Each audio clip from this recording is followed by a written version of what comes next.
Final জিততে চান? Enzo ফার্নান্দেজকে দলে নিয়ে নেন। ফিফা ক্লাব বিশ্বকাপ কিংবা বিশ্বকাপ, এনজো ফার্নান্দেজ মানেই যেন বৈশ্বিক বা মহাদেশীয় টুর্নামেন্টের ফাইনাল জয়। বিশ্বকাপ থেকে মহাদেশীয় টুর্নামেন্ট এখন পর্যন্ত 6 বার ফাইনালে উঠেছেন ফার্নান্দেজ, যার প্রতিটিতেই জিতেছে তার দল। সর্বশেষ ক্লাব বিশ্বকাপের ফাইনালে পিএসজিকে হারিয়ে শিরোপা জিতেছে ফার্নান্দেজের দল চেলসি। এনজো প্রথম আন্তর্জাতিক ফাইনাল খেলেন 2020 সালের কোপা সুদা আমেরিকানায়। কনমেবল আয়োজিত এই প্রতিযোগিতায় জাস্টিকার হয়ে শিরোপা জেতেন আর্জেন্টাইন মিডফিল্ডার।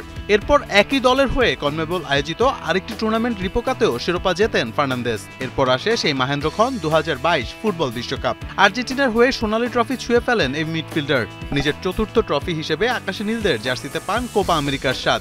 এছাড়া চলতি বছর চেলসির হয়ে দুটি আন্তর্জাতিক শিরোপাও জিতলেন ফার্নান্দেজ। প্রথমে জিতেছেন ইউএফা কনফারেন্স লিগ, সর্বশেষ জিতলেন ক্লাব বিশ্বকাপ।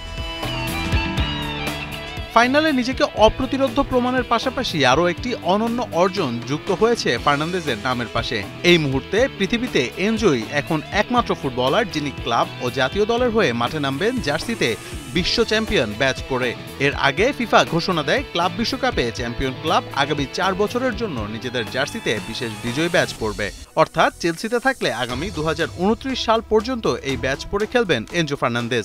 অন্যদিকে 2022 সালে বিশ্বকাপ জেতার পর থেকে আর্জেন্টিনার হয়েও বিশ্ব চ্যাম্পিয়নের ব্যাজ পরে খেলতে নামছেন তিনি। অন্তত 2026 বিশ্বকাপ পর্যন্ত জাতীয় দলের এই ব্যাজ পরতে পারবেন তিনি।